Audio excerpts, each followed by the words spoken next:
on there, YouTube? Welcome back to RC Everyday. This is the new RC4wd C2X Class 2 competition truck with a Mojave 2 4-door body. It's a mouthful. So, this is not a Trailfinder 2. This is not a Delon 2. This is a new chassis. It's got some new features. Some things you'll see familiar. You know, that they're not going to redesign the wheel for every rig that comes out, but a lot of it is new, and it's geared more towards actual rock crawling. You know, the Trailfinder 2, when it come out, a lot of folks were disappointed because they, you know, running it side by side with the original SCX-10. They're not the same animal, and they had a little stigma with the Trailfinder 2 for a while because people would buy it assuming it was a rock crawler when it's more just a trail truck or a dollhouse truck, whatever you want to call it. And yeah, this is the answer to that. This is what everyone thought the Trailfinder 2 was when it first came out. So RC4wd put their spin on a Class 2 kind of rig. We've got a hard body, we've got a flatbed, we've got plastic bumpers, we've got pretty good detail. We've got the Mojave 2 body, and it is cut a lot wider in the front. It's got a little lip all the way around. It's not just somebody hacksaw it and throw it in a box. It's actually got a little bit of a flare to it.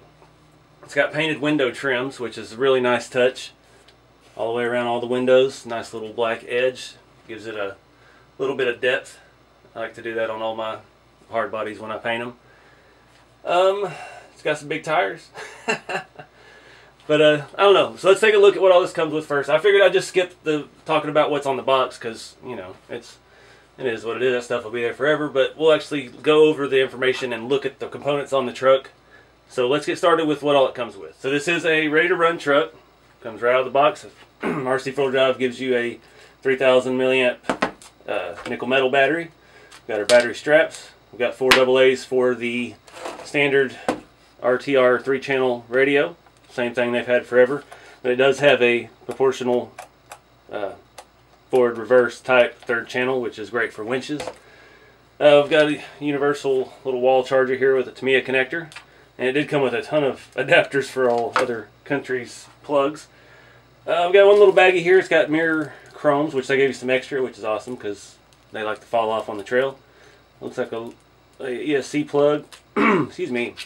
This does have the full interior for the 4-door Hilux, and it comes with these metal trim pieces, which is nice of them not to put it on, so we can come back and paint and detail the interior and then add the stainless strips. We've got our instruction manual. About the same old thing you always expect from... Oh, we got color pictures though. Goes through electronics and actual assembly and disassembly in case you need to tear your truck apart. We've got this pretty extensive sticker sheet. It's got some stripes, different styles and shapes.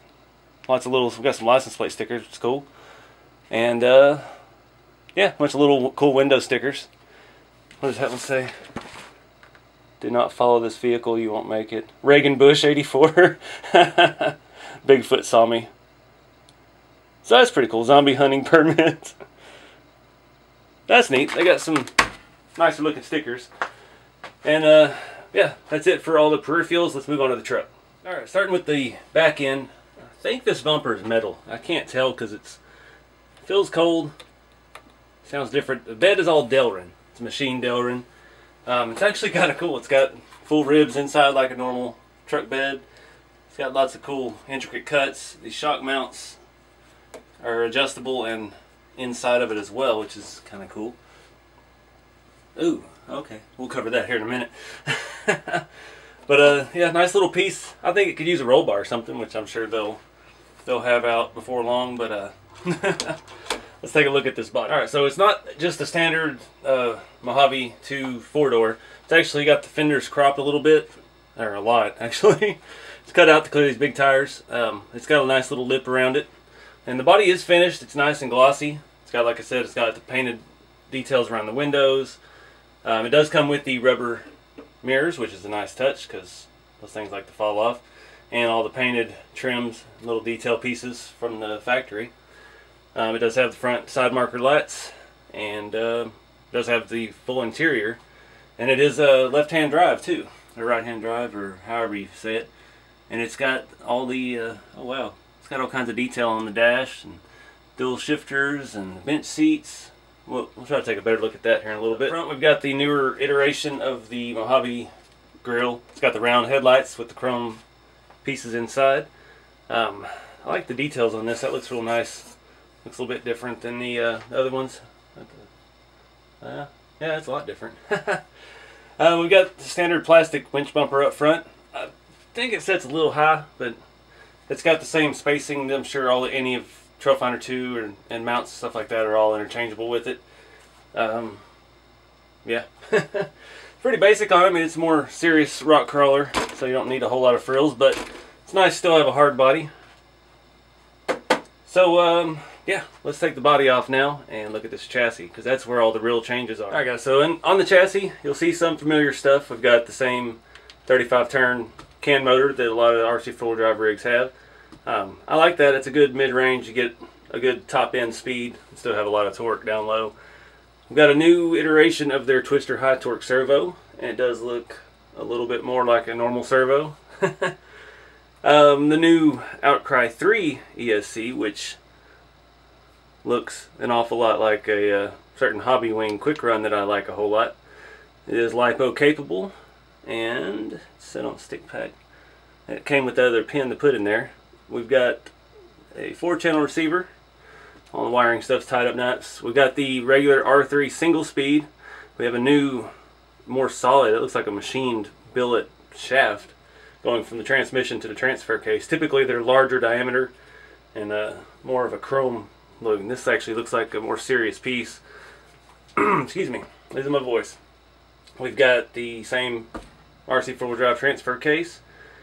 Shock mounts look just like Trailfinder 2 and everything, but the chassis, you can see their chassis is a lot thinner. This is a CNC machined. It's flat, it's thin, it's not as scale looking as their Trailfinder 2 and Jalan 2 frames.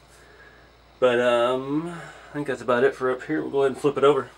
Alright, so this is where things get really different. Starting here in the middle, we've got a machined Delrin skid plate that also mounts our 4-link and 3-link in the front, and it also holds the hammer transfer case. That is super thick. That's probably 6 or 7 millimeters thick in the middle.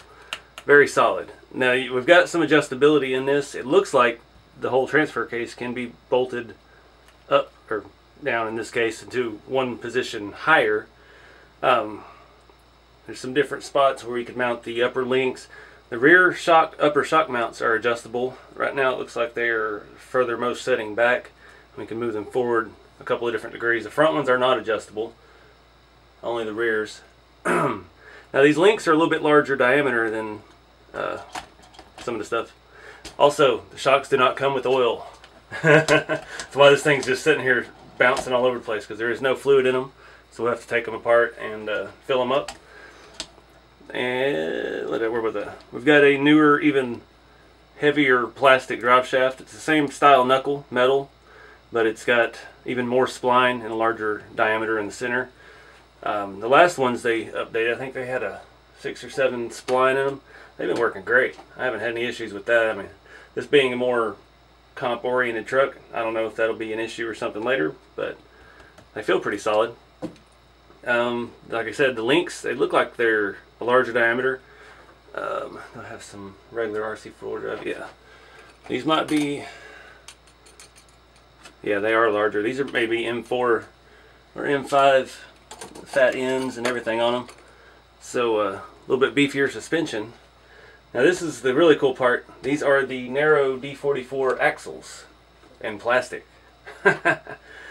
And they look fantastic. They look like an old 12 bolt corporate rear axle on it. Very beefy. They feel very good. I know people are probably cringing because it's plastic, but this is a ready to run version of the truck, so it's got some, you know, they got to save money somewhere to throw in all the electronics and detail the body and all the stuff that goes along with it being ready to run. You've seen Axial do the same thing with all their kits. I remember the ready to run original SCX10 had plastic links. And you had to buy the kit to get the metal ones. But yeah, metal links, they feel nice and solid and beefy. The shocks are, they say, rock crawler brand RRD emulsion scale shocks.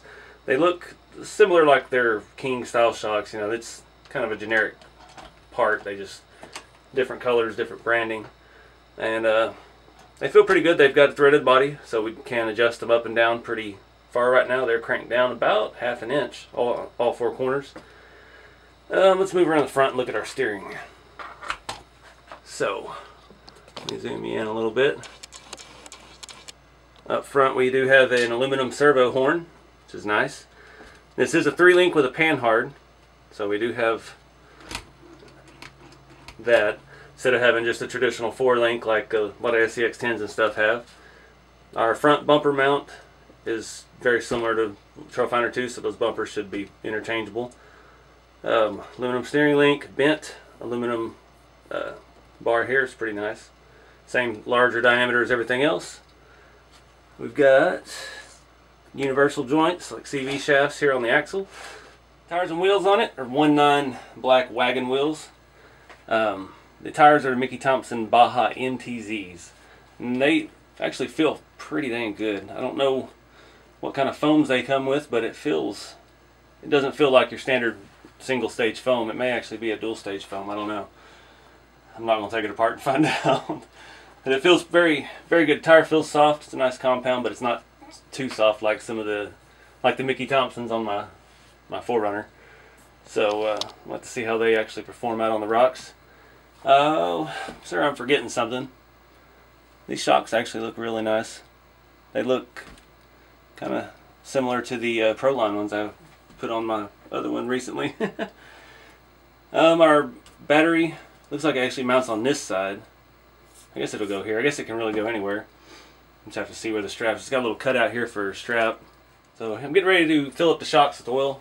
I've got some old 30 weight axial stuff. Excuse me.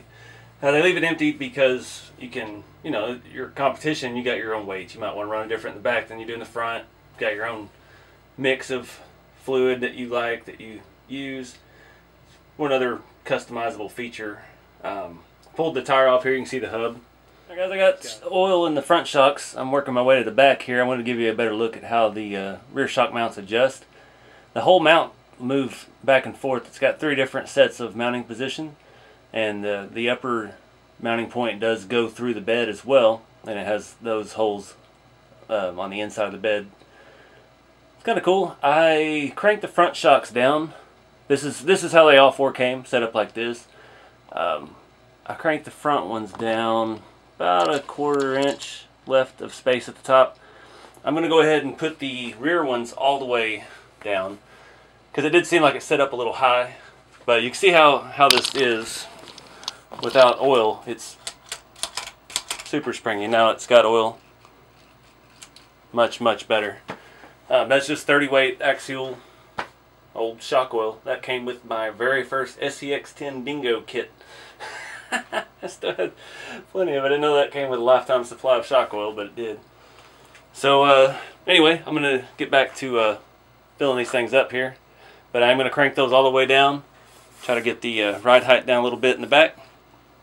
And I think that's going to soften it up good, because you want your rear, all your weights up front. Our battery's going to be in the center, but there ain't nothing out back. So we need to loosen that up a little bit, because it's just going to be bouncing around if it's too stiff on the trail. Alright guys, I got it all done. Shocks are adjusted and oiled. Feels pretty good. Got nice flex. I was playing with bumpers for the body. Put those up. I don't want to change anything until after we've tested it. So I've got the battery it came with charging. This was the only nickel metal battery I had that had any juice on it, and it really doesn't have enough to barely do anything. But just want to do a function test here and make sure it's all working. I think I'm going to take it in the living room and do some crawling since it's dark outside already. And yeah, just to play for a minute.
Alright guys, so I'm going to wrap this video up here. And you know, I can't really do much driving in the living room. I just have that step, and want to see how easily it climbed over, and it climbed over pretty easy. I'm really excited about this. I'm getting a lot of mixed reviews on social media, posting all this stuff while I'm unboxing it. And yeah, I mean, the axles are an older style and stuff. I've never had a Class 2 type rig, so this is all new for me. And you know, I can't be the only one out there that hasn't. As much as I've been in the RC, I've had SCX10s and stuff in the past, but I really like the hard body, and I like everything RC4 drive. I just like the way it's engineered. I like the aluminum, and the only thing I don't like on this is this bumper. It's got to come off. I just hate how high it sits. To me, that should be level with the bottom of the body. It's a little too bulky, so I'm going to go ahead and take this thing off. I like this, and I can't wait to see how it does on the rocks tomorrow. You know, it's not for everybody. I mean, it's ready to run, so it's got some compromises made to keep costs down. I think these are, how much were they? I think they're around 500. I haven't seen the website yet. I saw it earlier, but I can't remember. But I'm excited to drive it. I think my little spot down at the lake is going to be perfect for it, because my leaf spring truck and even my 4Runner are a little over or under equipped for some of the stuff out there. So we're going to take it out. I'm going to leave it all box stock except for this bumper being gone, because I just don't like that. But I'm digging it. So check out the link in the video description to RC4wdrive.com if you're interested in these. And that looks much better. I'm digging it. Oh, I dig it. I've been so busy lately. That's one thing I like about this. It doesn't have to be painted. I don't have to do anything to it. I've got so much stuff going on in my life right now, and I've been wanting a new rig, but I just haven't had the time to really get into it. So something like this right out of the box, good to go. And I can customize it later as I find a need for it. But for right now, I think it's going to be pretty cool. So like I said, we're going to run it tomorrow. So check back. I'll post a link to the video at the end of this once it's out. We're going to go actually crawl this thing at the lake and see how it does. But I appreciate y'all watching. Be sure to like, subscribe, and share, and follow along on social media, Instagram and Facebook. And I'll see y'all in the next video. Keep it scale.